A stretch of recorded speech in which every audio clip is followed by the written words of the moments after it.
antes, 102 años antes de que los ingleses dejaran de cazar zorras en los Estados Unidos.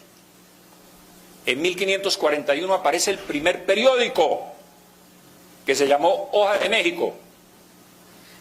Miren ustedes, en América del Norte, el periódico apareció en 1704, cuando en España apareció, España, sí, Nueva España, apareció en 1541, en Alemania en 1615 y en Inglaterra en 1622. Los españoles ya tenían periódicos. Pero no, resulta que la imprenta estaba prohibida. Imprimir, no, el santo oficio. Esta es la verdad histórica. En 1543 las primeras escuelas industriales para indios.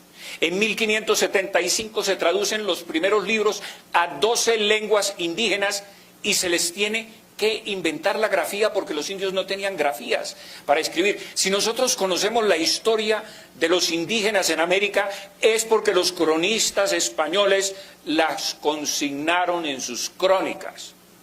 De lo contrario no habría historia indígena en América. En 1548, pueden ustedes creer, se imprime la primera partitura de que se tenga noticia. En Nueva España, nuevamente, México. En 1579 se hace la primera autopsia de un cadáver en la Universidad de México, un año antes de lo que se hizo en Basilea por el médico Plater. Lo hacen los españoles, pero no, eran oscurantistas, odiaban la ciencia, no nos permitían ciencia.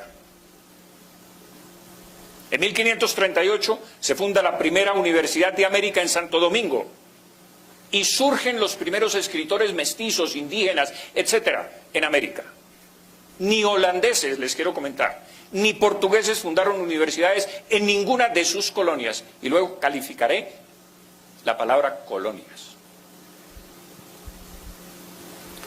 Y de los españoles tenemos la cultura política, que es la creación del cabildo y de la Real Audiencia. La cultura jurídica, que es la promulgación de las leyes de Indias. La cultura religiosa, con la construcción de iglesias y catedrales en toda América. La cultura del descanso, de 8 horas diarias. Y guardar sábados y domingos. La cultura del aprendizaje con las escuelas y las universidades. La cultura de la caridad y solidaridad cristiana para escuelas de niños huérfanos fundadas en 1556. La cultura misionera con las cátedras de filosofía, teología superior. La cultura científica de la primera universidad fundada en Santa Fe, aquí de nosotros, que es posterior a la de Santo Domingo en 1580 y la del Rosario en 1653. Por supuesto, la expedición botánica de 1783 a 1813, 30 años de expedición botánica, que es una de las obras más maravillosas que se han podido hacer. Yo la vi personalmente en ¿cómo se llama? El parque, el Jardín Botánico de Madrid, que la tienen perfectamente cuidada, con aire acondicionado, con climatización especial, etcétera, con unas láminas absolutamente maravillosas, extraordinarias. Algunos libros se han editado por el Banco de la República en Colombia sobre ese tema. Es absolutamente maravilloso lo que pudieron hacer estos científicos, entre ellos, por supuesto, el sabio Caldas, pintando todo esto, inclusive con tinta sacada de los insectos en las selvas.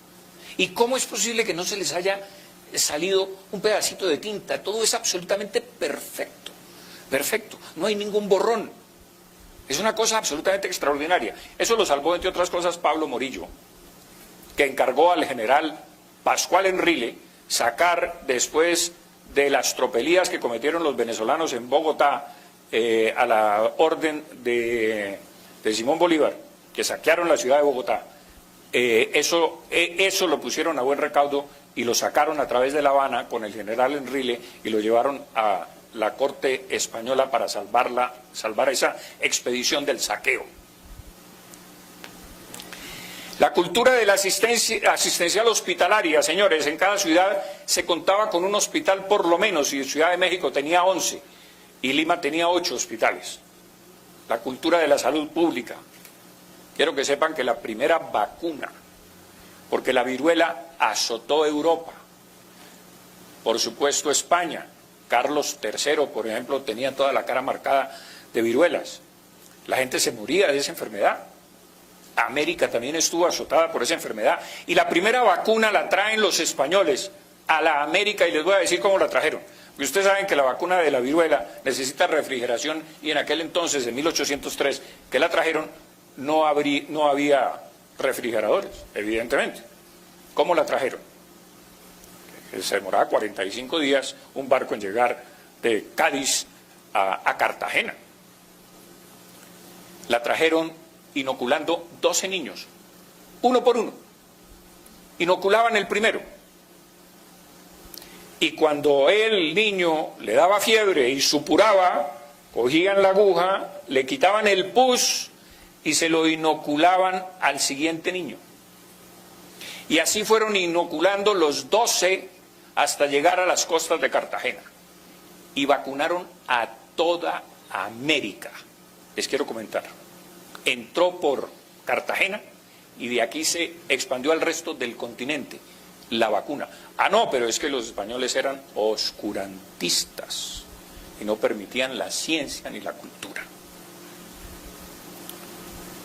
La trajo, entre otras cosas, del virrey Amari Borbón. Derecho de gentes. El codicilo de Isabel la Católica antes de morir es un poco más largo que esto, pero la parte esencial está aquí. Suplico al rey mi señor, muy afectuosamente, y encargo y mando a la princesa hija y al príncipe su marido, está hablando de Juana la Loca y de Felipe el Hermoso, que no consientan ni den lugar a que los indios, vecinos y moradores de las dichas Indias, reciban agravio alguno en sus personas y bienes, sino que manden que sean bien y justamente tratados. Es aquí donde nacen los derechos humanos hispánicos, que nos alzan por encima de todas las naciones. No crean que esto es de las Naciones Unidas. Esto nació con Isabel la Católica y con las leyes de Indias. El respeto, por lo menos formal, no quiere decir que no hubiera abusos. Por supuesto que los había, pero abusos individuales. Esto no era política de la corona española.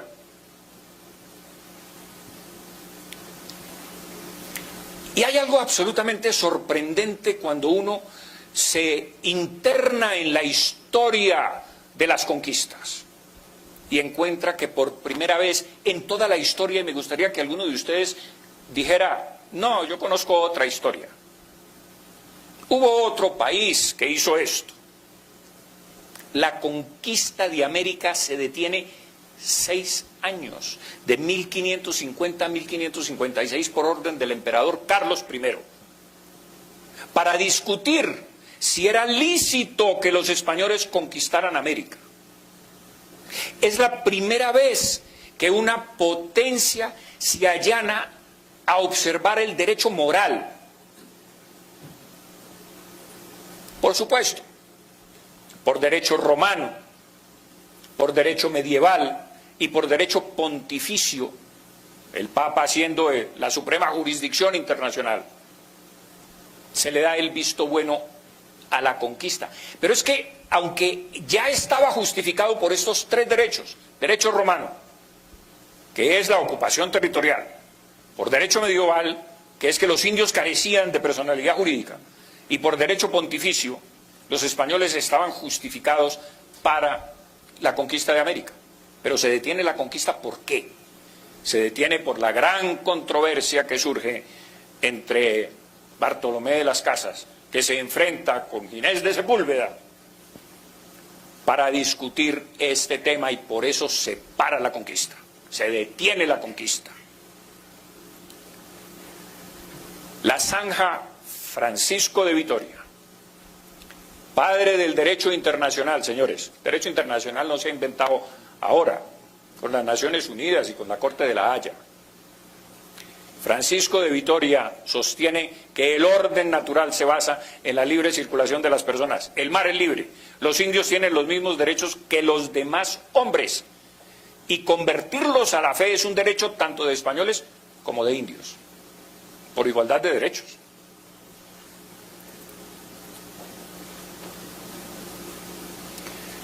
Nunca antes un pueblo se había preguntado dónde acababan los derechos propios y dónde empezaban los derechos de los demás. Nunca antes el poder se había sometido a la filosofía moral. Nunca antes los territorios conquistados se habían incorporado de pleno derecho al poder conquistador. Es decir, en América no hubo colonias en el sentido francés, holandés o inglés. En América hubo territorios de pleno derecho, que eran las capitanías generales y los virreinatos, como el virreinato de la Nueva Granada, el virreinato del Perú, el virreinato de la Nueva España y el virreinato del Mar del Plata, que era Argentina. Porque resulta que colonia, que viene del latín colonia, y colonus significa poblador. Y los españoles tenían perfecta conciencia de que estos eran pobladores. Y si alguna vez se le llamó colonia a estos territorios, se les llamó en las Cortes de Cádiz en 1812, con alguien que quiso denostar de la conquista española de América. Y por primera vez se le llamó colonias. Entre otras cosas, les quiero comentar a ustedes que en Cuba, en Honduras, en Guatemala y en México, colonias se le llama a los barrios. Ustedes van a La Habana, resulta que el barrio Miramar no se llama barrio Miramar, se dice colonia Miramar. Y en España, en muchas ciudades, a los barrios se les llama colonias. Entonces lo que no se puede es, o hay que tener, mejor dicho, cuidado para saber qué era colonia para los españoles y qué era colonia para los británicos, franceses y holandeses. Para ellos eran factorías. ¿Y cómo demuestro yo eso? ¿Colonias americanas o provincias? Miren, señores, Camilo Torres lo dice. Considerando vuestra majestad que los vastos y preciosos dominios de América no son colonias o factorías, como las de otras naciones, sino una parte esencial e integrante de la monarquía española. Tan españoles somos, dice él en su memorial de agravios, como los descendientes de don Pelayo, y tan acreedores por esta razón a las distinciones, privilegios y prerrogativas del resto de la nación española, como los que salidos de las montañas expelieron a los moros. Claro, salieron de las montañas. ¿De cuáles montañas? De Asturias. Porque cuando la gente que ha estado en España un buen tiempo se da cuenta que los asturianos dicen: España es Asturias y lo demás es conquista. Porque de ahí salieron, de las montañas, para expulsar a los moros. Miremos el esclavismo. España nunca fue una nación esclavista. A España le impusieron la esclavitud los diferentes tratados, entre ellos el de Utrecht, para reconocer la legitimidad de Felipe V después de la guerra de sucesión española de 1700 a 1713, señores. Las potencias se aliaron contra España para aniquilarla. Y España salió triunfante de una guerra de 13 años, que entre otras cosas ahí se distinguió el gran marino Blas de Leso, cuyo libro usted lo tiene aquí.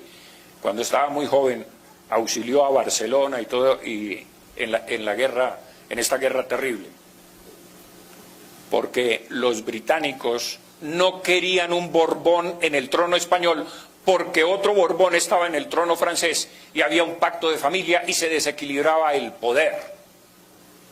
Y entonces recurrieron a la guerra para imponer a una Austria en España, para sacar al Borbón, que era nieto de Luis XIV, el Rey Sol. Felipe V, el duque de Anjou. Y entonces, por el Tratado de Utrecht, para que hubiera paz en Europa, España accede a traer negros a América. Impuestos, 144.000 los traen a razón de 4.800 al año en los barcos ingleses, que por eso surge la guerra de la Oreja de Jenkins y la invasión de los ingleses y el ataque a Cartagena de Indias en 1741. Miremos la esclavitud.